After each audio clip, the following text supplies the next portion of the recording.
Hey folks, and welcome back to Fireside Farms. We are in my garden today, but I'm gonna do a little bit different content than my usual gardening or homesteading content because I am very excited to introduce to you a wild berry that we have growing very close to the house called the wolfberry. And for videos like this where I highlight a desert plant or just kind of depart from my usual content, I usually get a bunch of new viewers, so let me just give a quick introduction into who I am. My name is Megan, and I live on a 1.5 acre homestead in southwest New Mexico, in the middle of the Chihuahuan Desert. It is very hot and dry here. I live at about 4,000 feet in elevation above sea level. And this is my channel, where I attempt to grow as much food as possible for my family on a yearly basis in a very unforgiving climate. And I'll be honest, after years of learning about all of the local flora and fauna and available native medicinal herbs that I have around here and edible plants here in the desert, I have never actually harvested as many wolfberries as I did at one time for this video. Now, the wolfberry is a species of flowering shrub in the nightshade family. That means it's cousins to the tomato, the pepper, the potato, all of those solanaceous plants. This specific cultivar, Lycium torreyi, is native to southwest New Mexico, Texas, California, and Mexico, and there is a ton of it growing just right off my dirt road down the street. It's related to the goji berry, which some of you may have heard of. The goji berry is used medicinally in Asia, and if you find them in US stores, they're likely to be dehydrated much like a raisin. They had a big boom. Goji berries had like a big boom in the health industry. I want to say I was in college, so like early 2010, that area. I just remember them becoming super popular and everyone was talking about their health benefits and putting them in smoothies and stuff. I wasn't a huge fan. The wolfberry is a low water usage plant. It likes desert conditions. It wants dry soil and full sunlight. In my native Chihuahuan Desert, it's often found in the mesquite chamiso community, which is exactly where it's growing right now. The stand that I harvested from in the upcoming clip I'm going to show you guys is just in the middle of a stand of mesquite bushes, salt cedars, chamiso, and I think there's a couple Mormon tea plants in there as well, which is another great medicinal desert plant. And although I do have a stand of wolfberries producing down my dirt road, I do have another thicket growing right across the dirt road from my property, but none of those have gone to flower or started fruiting yet. I'm not exactly sure why, but I was driving home the other day and I just saw red out of the corner of my eye, and I looked over and there was just a huge stand of wolfberries and tons of fruit. So I immediately came home, grabbed my camera, got a basket, and went over there to start harvesting because I wanted to get them. They disappear really quickly. Over the last 2 years, they've just been there and gone. So I wanted to grab as many as possible and get a harvest for you guys while they were still on the bush. Unfortunately, the thicket is right next to the interstate, so I do apologize for the sound quality, guys, which is why I'm doing this clip at the beginning. But please enjoy this clip of harvesting wolfberries. All right, guys. So I am here in this surrounded little patch of wolfberry. It's super windy and the interstate is just right up this hill. I don't know how well you're gonna be able to hear me or how much I'm going to be able to talk to you while I'm recording today, but I wanted to get out here. I was passing by on my way home and these were full of fruit.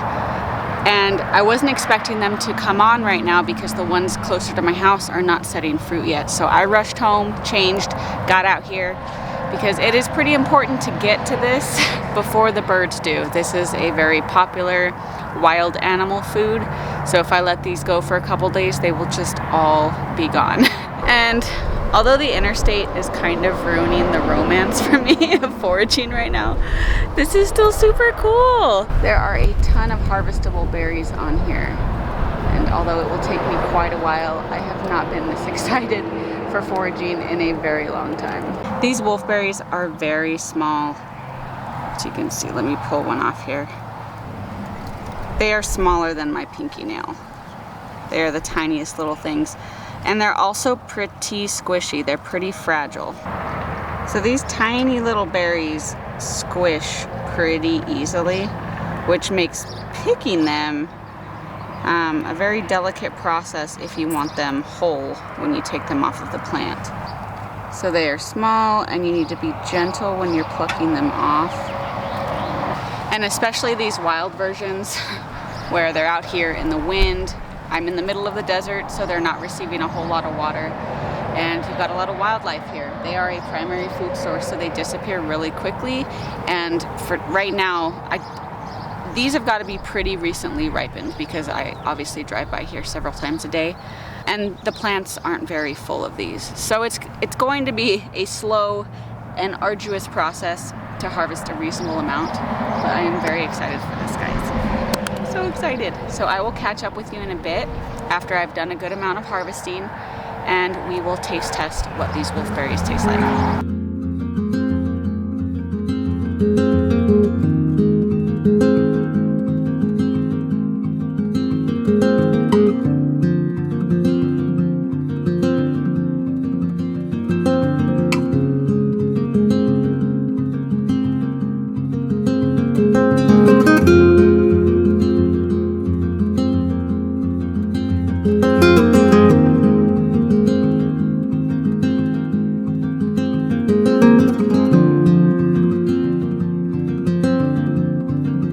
Now this is not the ideal place to be picking wild food.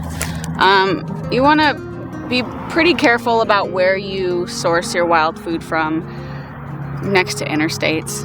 Not a great idea. I'm also next to this dirt road, which isn't traveled as much as a paved road would be, but we do live next to a river where there's a lot of traffic because people like to hang out and party and float the river and things like that. So the dirt and the air around here often gets polluted by vehicle smoke, sprays from the dirt road. And then also this pecan orchard behind me. I don't know what kind of pecan orchard it is, but we are in a part of New Mexico that grows a ton of pecans. So I highly doubt that it's an organic grow. Nonetheless, all that being said, guys, I am picking free wild food that has been used to feed indigenous communities throughout the Southwest for millennia. And I think this is pretty cool that I can be in the middle of the Chihuahuan desert and still find free food growing in an otherwise plantless environment.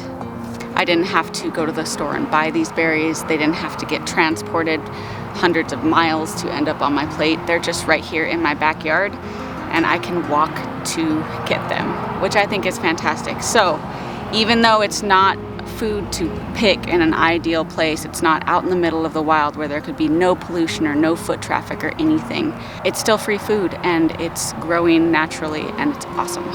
So I'm absolutely gonna pick these berries, and hopefully the ones closer to my house that's a little less traversed, it's not right next to the interstate, hopefully those will actually put out berries this year and I can harvest those as well.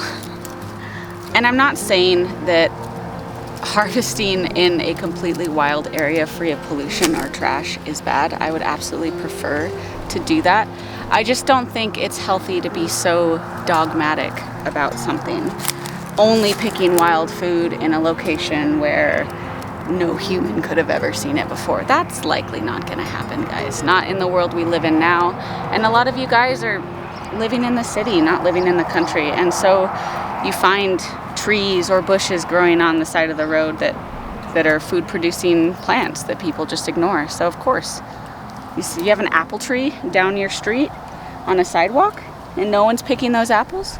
Pick those apples, But obviously you also want to be safe. If you do know of a plant that's sprayed or highly polluted, don't pick from that. And also don't trespass illegally if you're not supposed to be picking something somewhere. Definitely no breaking of any laws while you're doing this. Shortly after this clip, my camera died, so I was unable to get any more footage of what I harvested that day. But I spent about an hour and a half out there, and that's including some recording time. It does take a bit longer when you're recording things just to get them done. But I would say a straight, honest hour of harvesting, and I only got, it was about half of a cup of wolfberries. It is a very, very time-consuming process. And considering the fact that I'd never done that before, I was very excited to do it. But I'm just not sure it would be worth it to harvest a serviceable amount. I mean, I spent an hour and I only got like that much. I couldn't even, it's only good enough for fresh eating, honestly. But that did not cheapen the experience for me at all, and I'm just extremely happy to have a good source of sugary sweetness food just growing literally right across the street if I were to ever need it. And maybe one day I will take the kids out there with me and have them help me harvest a bunch of wolfberry so that I could one day actually make something like a pie or a jam or a jelly. But since my camera died and I've promised you guys a taste test, let's head across the street to the levee and see if we can find some more wolfberries.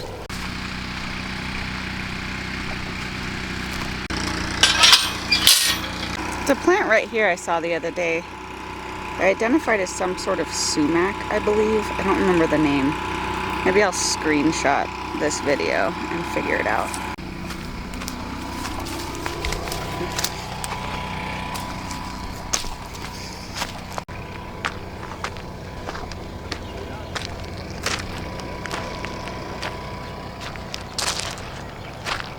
So just for reference, there's my house. Here's Paige's house, my neighbor. And here's a bunch of wolfberries along with this thicket right here, and it just continues on down. There's just an insane amount of plants here. Now, this is the thicket I was talking about that doesn't have a lot of berries on it. I just never saw them. I saw them flower a little bit. I'm just not sure why they didn't have as many as the other one down the street. But I see some right now, even though they're sparse. We can definitely pick some wolfberries today. Ooh, these ones look pretty big.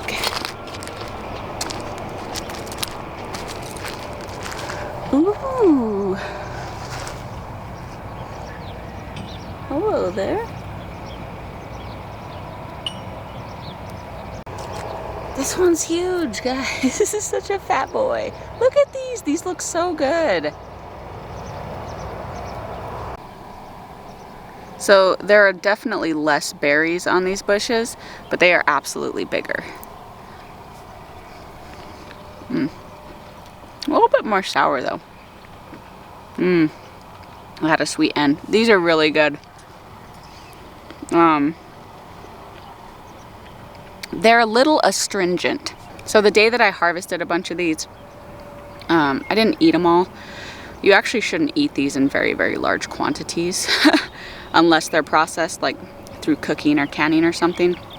They can just make your stomach upset because they belong to the nightshade family. They're not going to kill you or anything.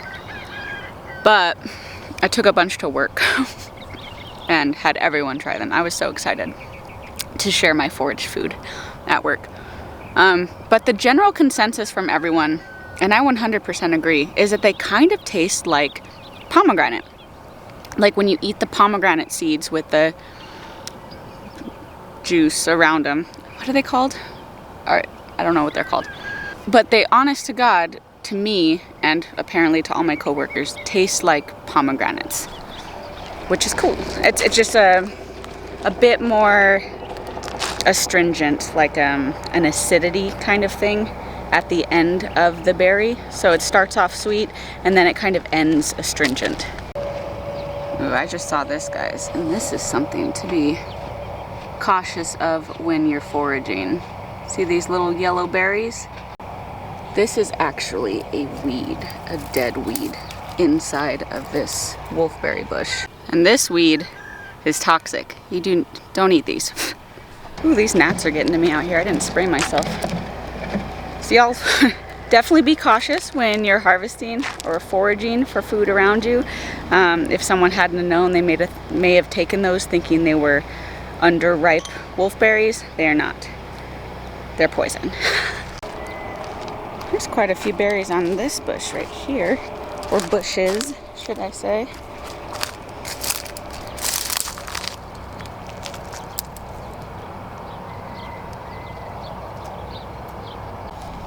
I don't want to get too bold and start stepping down here because I am not wearing shoes meant for snakes. And this looks like prime snake country here. Alright guys, so we are back in the garden. The gnats were really bad by the river. I had to get away. So when researching online, for like the medicinal properties or the nutritional properties of wolfberries, there's not a lot of information. I looked everywhere. I do have several books that I will reference down below that I own. They're like Southwest foraging books, Southwest medicinal books that all reference the wolfberry. But honestly, it's a cousin of the goji berry. One can assume that the nutritional profiles are going to be similar, and every time you Google wolfberry, articles for goji berries pop up. So do your own research if you're interested into what sort of benefits it can provide for you.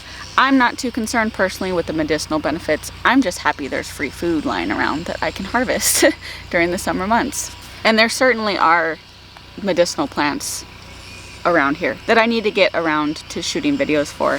One of my most popular videos was on the mesquite tree, which is a really, really great informative video. If y'all are interested, check it out. But I will, I promise, this summer get around to going around to the desert plants more, my native plant life, and doing some more videos on medicinal and edible plants here in the Southwest, because it's very fun and it's good information.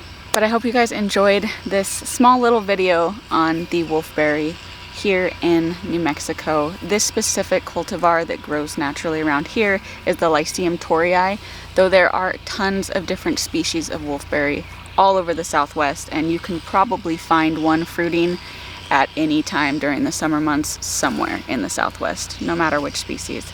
So get out there, guys, and go check out what you have in your neighborhood, because foraging and free food is awesome. I'll catch you on the next one.